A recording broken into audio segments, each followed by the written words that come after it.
ఈరోజు Telugu Desam party TV ఛానళ్ళు వాళ్ళ డిజిటల్ పత్రికల ప్లాట్ఫామ్లు చూస్తూ ఉంటే ఇంక ఇంక ఇంకా ఈ రోజుతో వైఎస్ఆర్ కాంగ్రెస్ పార్టీ దుకాణం బంద్ అయిపోయింది. వాళ్ళ పార్టీ కూడా క్లోజ్ అయిపోయింది. ఇక రేపటి నుంచి వైఎస్ఆర్ కాంగ్రెస్ పార్టీ యొక్క కార్యకలాపాలు కూడా ఉండవేమో అన్నంత అత్యుత్సాహంతో ఒక వార్తను వాళ్ళు కవర్ చేస్తూ ఉన్నారు. జకియా ఖానం అట, శాసనమండలి మాజీ డిప్యూటీ చైర్మన్, వైసీపీకి బిగ్ షాక్ ఇచ్చారట, ఎమ్మెల్సీకి రాజీనామా చేశారట. ఇలా చేయగానే అలా బీజేపీలో చేరిపోయారట. వైసీపీకి దిమ్మ తిరిగే షాక్ అట. వైసీపీ ఆ పార్టీ ఎండింగ్కు దగ్గరకు వస్తుంది అనడానికి సంకేతం అంట. వాడు ఎవడోడు చూస్తున్నాడు, రిపోర్ట్ చేస్తూ ఉన్నాడు. కొత్తగా ఇప్పుడు ఈమె షాక్ ఇవ్వడం ఏంది? వైసీపీ అధికారానికి దూరం అవ్వగానే ఆమె వైసీపీ మీద విమర్శలు చేసి బయటకు వచ్చి సీఎం సార్ని కలిశారు, చంద్రబాబు సార్ని, లోకేష్ గారిని కలిశారు, వాళ్ళందరినీ కలిశారు కదా, ఎప్పుడో పోయినారు కదా ఆవిడ. ఆ తర్వాత ఏమో మరి టీడీపీలోకి వెళ్ళకుండా మరి అక్కడ పరిస్థితులు ఏంటో తెలియదు కానీ బీజేపీలో చేరారు. ఈమె చేరిక బేస్ చేసుకొని బీజేపీ అధ్యక్షులు పురంధరేశ్వరి గారు అసలు కులాలు మతాల ప్రస్తావన లేని రాజకీయమే బీజేపీ మూల సిద్ధాంతం అట. అసలు భారతదేశం మూల సిద్ధాంతంలోనే ఐక్యత ఉందట. ఆ భారతదేశం మూల సిద్ధాంతంలో ఉంది, బాగుంది, కానీ బీజేపీ మూల సిద్ధాంతంలో కూడా అదే ఉంది అంటున్నారు. జకియా ఖానం చేరికే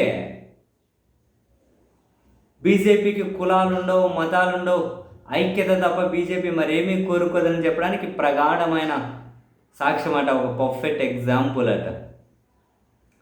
ఆమె చేరికను స్వాగతిస్తున్నామట. ముస్లిం మైనారిటీలో బీజేపీకి ఉన్నటువంటి నిలువెత్తు ప్రేమకు ఇది చిహ్నం అట. మేడం కూడా బాగా మాట్లాడతారు యాక్చువల్గా. అయితే ఇంకా అట్లా ఆమె బీజేపీలో చేరితే ఇట్లా వైసీపీకి షాక్ అట. అయితే టీడీపీలోకి వెళ్ళకుండా బీజేపీలోకి ఎందుకు వెళ్ళారు అన్న ప్రశ్న, ఆ ప్రశ్న కూడా లోతుల్లోకి వెళ్తే సమాధానంగా అనిపిస్తూ ఉన్నట్లుంది. ఇప్పుడు బేసిక్గా మొన్నటి ఎన్నికల్లో కొందరు దళితులు, ముస్లింలు కూడా వైసీపీకి వ్యతిరేకంగానే బాగానే ఓటేశారు.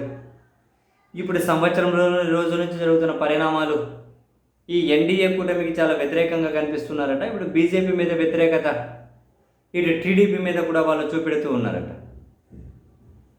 ఇప్పుడు జకియా ఖానంను టీడీపీలోకి చేర్చుకుంటే అలాగని మనకేమీ పాజిటివ్, మన మీద ఒక పాజిటివ్ వైబ్స్ కలగడం ఎంతవరకు సాధ్యమో తెలియదు. కాబట్టి కడప జిల్లాకు చెందినటువంటి ఈ ముస్లిం నేతను బీజేపీలోకి చేర్చుకుంటే, సో బీజేపీలోకి మైనారిటీలు చేరుతున్నారు అని చెప్పి బీజేపీ మీద ఏమైనా కాసింత సాఫ్ట్ కార్నర్ ఏర్పడితే మైనారిటీలకు, సో దట్ అది టీడీపీకి ఫేవర్ అవుతుంది, అంటే పాజిటివ్ అవుతుంది, వాళ్ళ మీద ఉన్న వ్యతిరేకత న్యూట్రలైజ్ అవుతుంది అని టీడీపీలోకి కాకుండా బీజేపీలోకి వెళ్ళేలా చేసి ఉండొచ్చు అని ఒక ఛానల్ విశ్లేషించింది. నా అభిప్రాయం కాదు ఇది.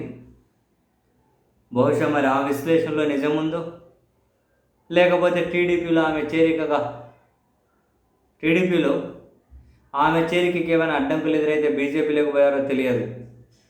త్వరలో మండలి డిప్యూటీ చైర్మన్ అంటే ఆ స్థానం ఖాళీ కాబోతుందట. అది బీజేపీకి దక్కబోతుంది. ఆ బీజేపీ ఈమెనే డిప్యూటీ చైర్మన్ చేయబోతుంది అని కూడా వార్తలు వస్తూ ఉన్నాయి. సో దట్ మైనారిటీల మీద సాఫ్ట్ కార్నర్ ఏర్పరచుకోవాలి, సో దట్ కూటమికి మైనారిటీలు, దళితులు మంచి జరగాలి అని చెప్పి వీళ్ళు కోరుకుంటూ ఉన్నారని. సరే, వీళ్ళ రీజన్ ఏంటి అన్న కథ పక్కన పెడితే, ఎప్పుడో వైసీపీ నుంచి దూరం పోయిన ఈమె ఇప్పుడు బీజేపీలోకి చేరినంత మాత్రాన వైసీపీకి డబుల్ షాక్ అని, కూసాలు కదిలిపోతున్నాయని వీళ్ళ అత్యుత్సాహంతో వార్తలు ప్రసారం చేయడాన్ని మనం చూస్తూ ఉంటే, సరేలే, సీరియస్ పాలిటిక్స్లో కాసింత నవ్వుకోవడానికి బాగానే ఉపయోగపడుతుంది అనిపించింది.